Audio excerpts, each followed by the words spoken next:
There's no place like the Cube. Family, it's your favorite queer radio personality, Anna Deshawn, with our queer news for today. Now, I want to make you a promise. We will continue to bring you the latest in queer news, culture, and politics every Monday by 7 a.m. Chicago time. So if you are digging our intersectional take on the weekly, consider joining the Q Crew. The Q Crew is our monthly membership program we started to help grow the podcast. You get weekly emails from me, exclusive interviews with LGBTQ influencers from across the country, and beginning this year, special behind-the-scenes footage too. With your support, we can bring you more stories celebrating our lesbian, gay, bisexual, transgender, queer, and comrade communities. Click the link in the show notes to join the Q Crew today. Don't have $5 to join the Q Crew? It's okay. There's things you can do for free. You can rate and review us inside your favorite podcasting app and tell a friend. Or two.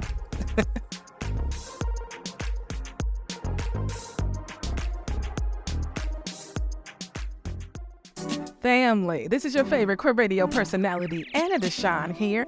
And if you're listening to this sponsor spot, that means it works. That means these ads can work. And we've got some amazing Pride specials coming up for all of our episodes in June. I want you to check out the link in the show notes. We got $15 shout outs on the podcast. We'll give you a shout out on the podcast and on Instagram. And if you want to get one step further, we can do Instagram, TikTok, and the podcast. Let's go. Support queer media and buy a Pride ad today. Now for the news. The person who murdered Black trans actress Koko Da Doll has turned themselves in. Protests in Florida heat up as legislators continue to introduce more anti-LGBTQ legislation. In entertainment, Noah's Ark is making a comeback this year. And Yellowjackets star Liv Hewson withdraws from the Emmy nominations because of the gendered categories. Yeah, y'all, let's get into it. Let's go.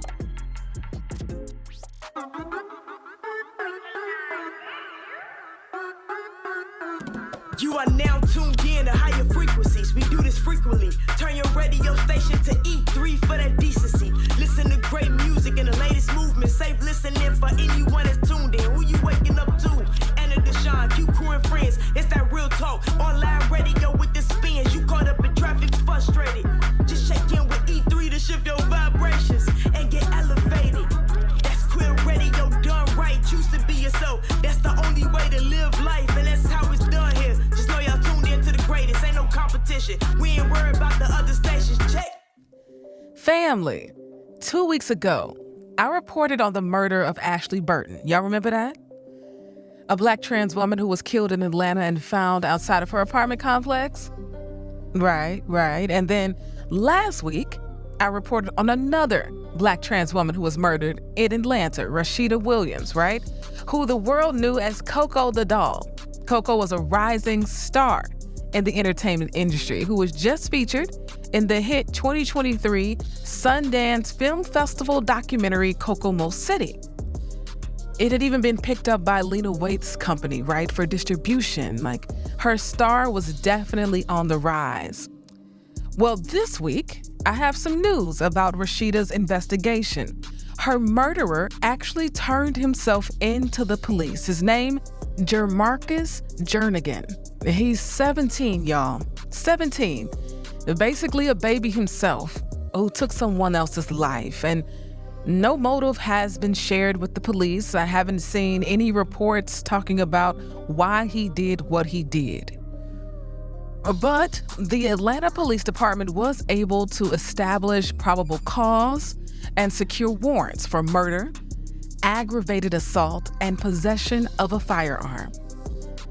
I just really wonder what compelled him to do it, you know? As someone who I start with love always, I can never understand what it takes or what drives people to take someone else's life. That is a darkness I can't even see. I don't even know what that darkness looks like. But either way, he is in custody now, and I hope this can give Rasheeda's family some form of peace, if that's even possible. And I'll say this, too. I mean, I report on a lot of stories around Black trans women being murdered and trans women in general. And oftentimes, I don't get to do this report. I don't get to do the report where I say someone is now in custody or someone turned themselves in. That's just not how this usually ends. And so I'm glad his conscience, someone who's close to him, persuaded him to do what we all would consider to be the right thing to do, which is to turn himself in. Because so often the cases of Black trans women go unsolved. I could probably count on one hand where I've had the opportunity to share a suspect is in custody, right? Literally on one hand. And I'm sure her celebrity had a lot to do with it. There was a lot of press about Koko Da Doll, right? And so many Black trans women and trans women of color just don't have that privilege. So for another week, we remember Ashley Burton, and Koko Da Doll, we speak your name.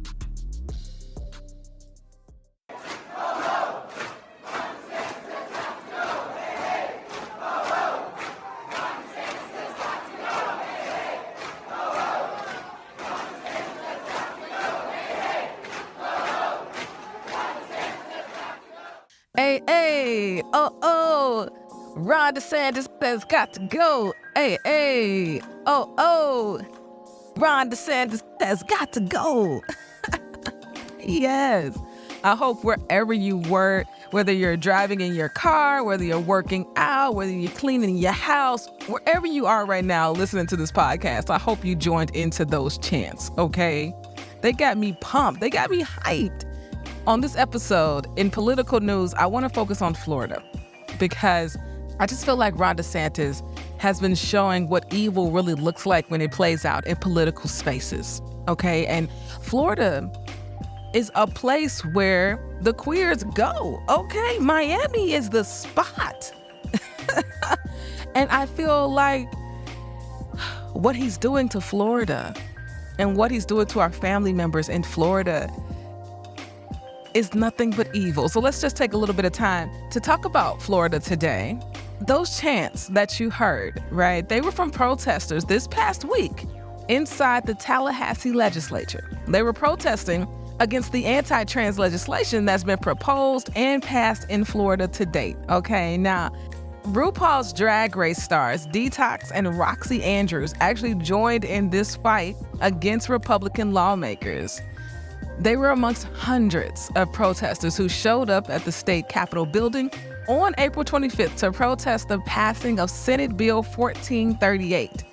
Now, this bill is also known as the Protection of Children Act, which could ban children from attending live adult performances, including drag shows. Now, the protests aim to educate people on the cultural significance of drag as a form of artistic expression and to resist policies that harm the LGBTQ plus community.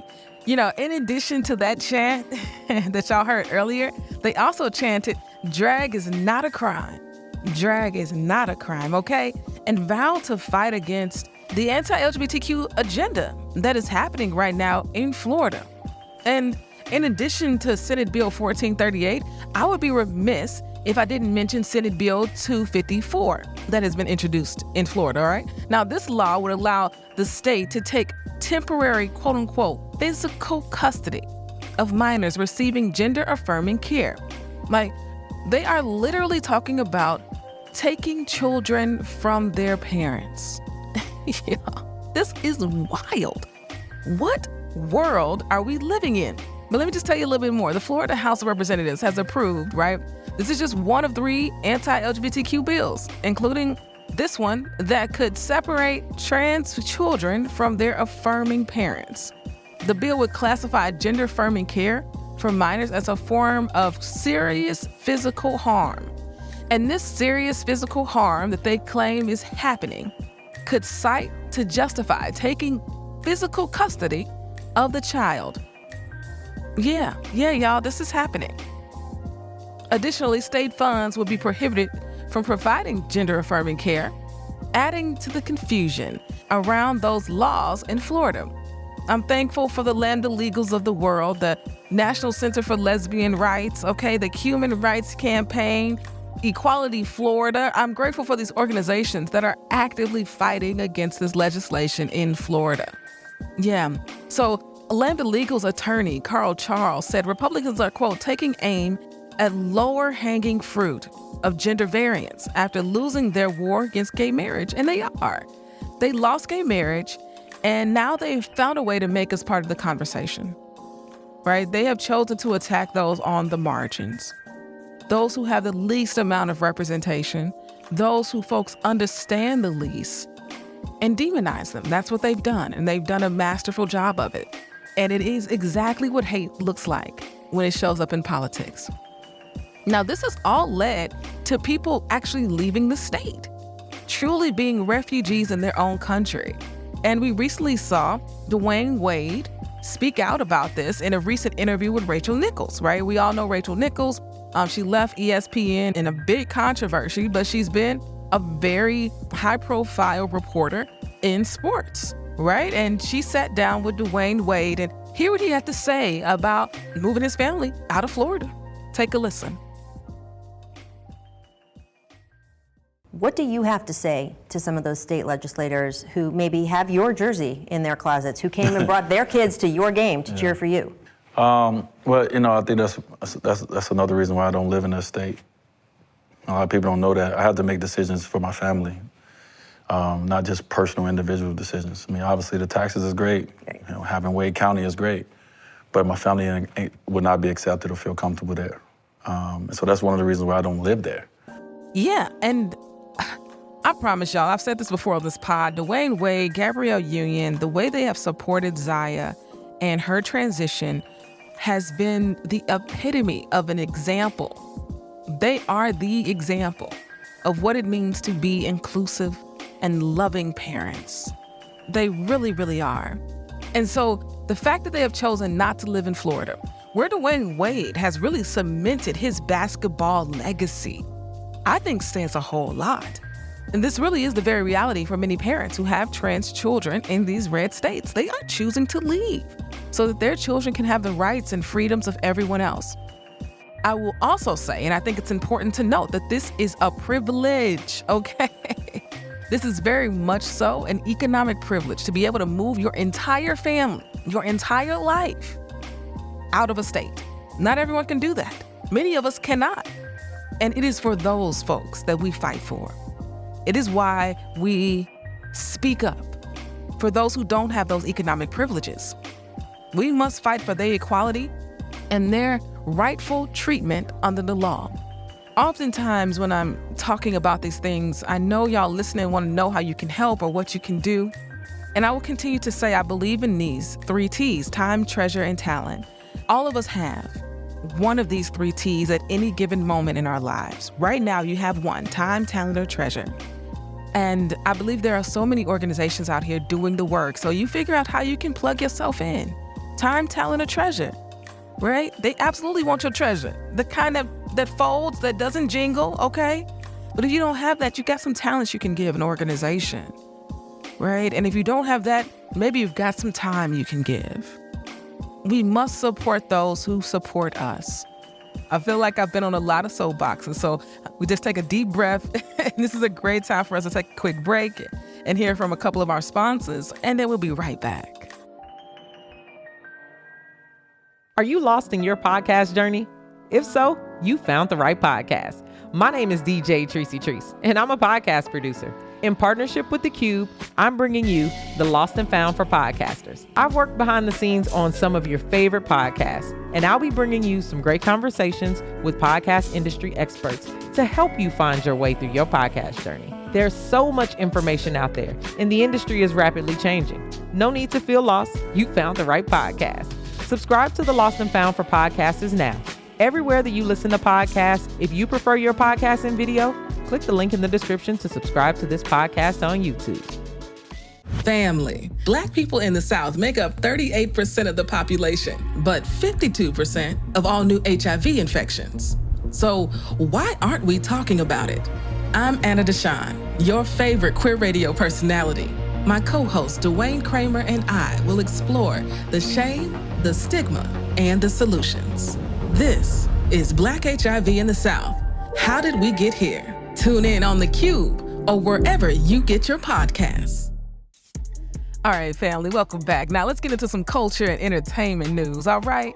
Now, in some of the best news I've heard lately, Noah's Ark is making a comeback. The Noah's Ark. Y'all, let me tell y'all this story. Me and the now wife, we were dating at the time. We had moved spots, right? And at that time, I had a television that had a VCR and a DVD player, okay? And when we moved, we didn't take that TV. I actually put it in my parents' garage. But the Noah's Ark movie, the DVD was in that television. And my wife was like, where's my DVD? We moved in and unpacked. It probably been a couple of months. And she was like, where's my Noah's Ark DVD? And I was like, oh snap, I think it was in the TV. And I think it's in the garage. Y'all know she made me go to the garage, right? She made me go to my parents' house and get that DVD. I mean, Noah's Ark, oh gosh, it's just iconic because it was one of the very first depictions of Black gay life in a way that we could relate to, that felt real. Oh gosh, I love Noah's Ark so much. And this is all for the culture. Okay, Patrick Ian Polk is about to show out with this right here. It is a beloved drama series, okay, about the lives and relationships of 4 Black gay men. And it's officially returning to the small screen this year, all right? Now, this news came to light when director Patrick Ian Polk confirmed the news while accepting his Lifetime Achievement Award at the 2nd annual Speak Out, I Am Awards in D.C., all right? The original cast was in attendance to celebrate Patrick's achievement. Noah's Ark originally ran from 2005 to 2006. I don't even want to, what was I doing? I was graduating from undergrad and going into my master's program at that time.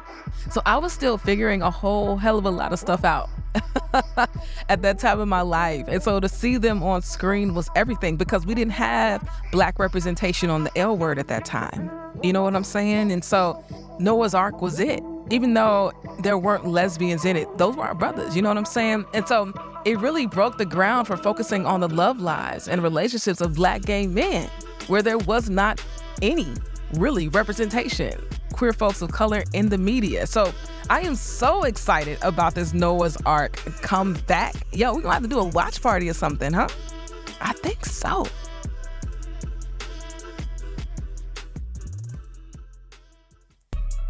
In more entertainment news, are y'all familiar with Yellowjackets? I am totally not, but that's not a surprise for me, okay?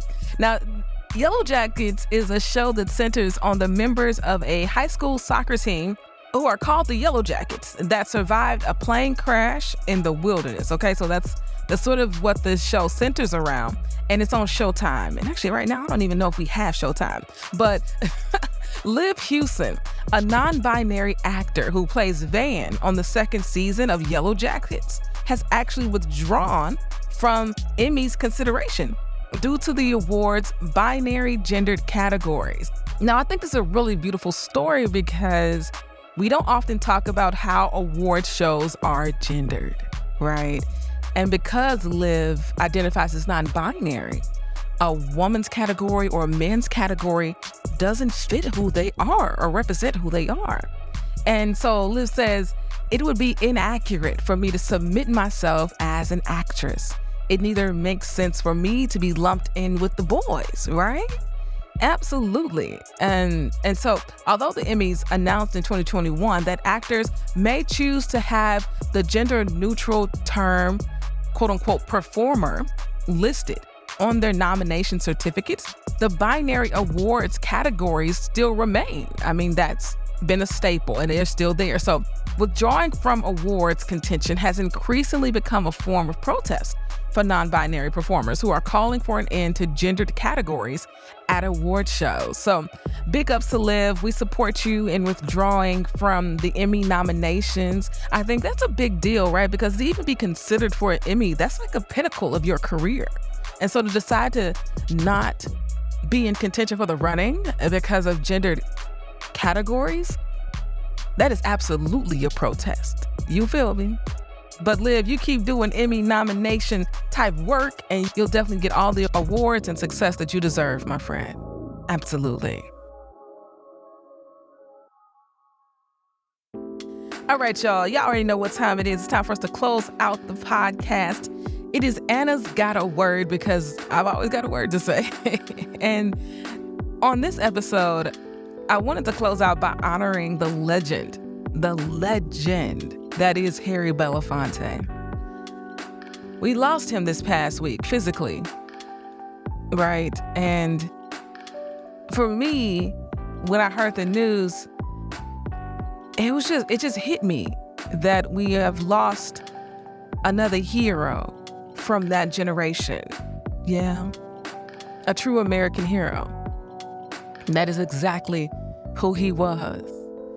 And he did what so many actors of his time didn't have the courage to do or the privilege to do, which was speak truth to power. He had the privilege of doing that, right? I saw Bernice King, Dr. King's daughter, talk on Twitter about how he showed up for their family long after Dr. King had passed away and was assassinated, how he showed up for them, how it wasn't just about the money, how his presence, right? We already know how it always is when you lose a loved one.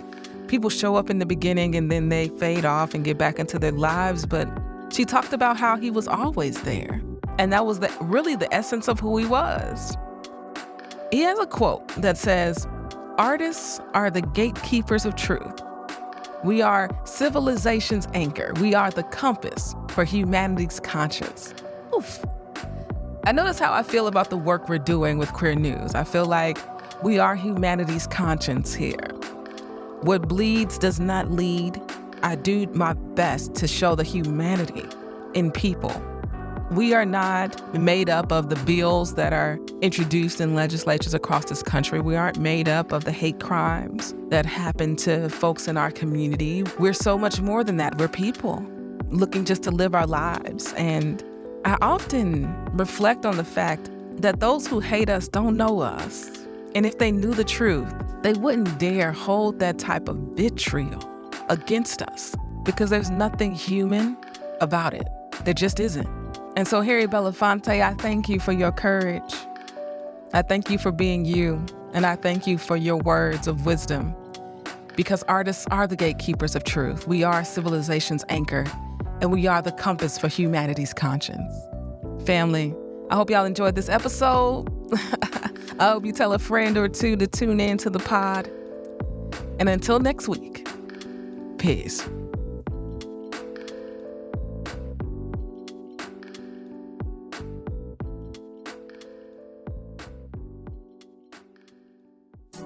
If you enjoyed what you hear, rate and review us inside your favorite podcasting app. This podcast is a production of E3 Radio, your #1 queer radio station playing queer music and reporting on queer news in high rotation.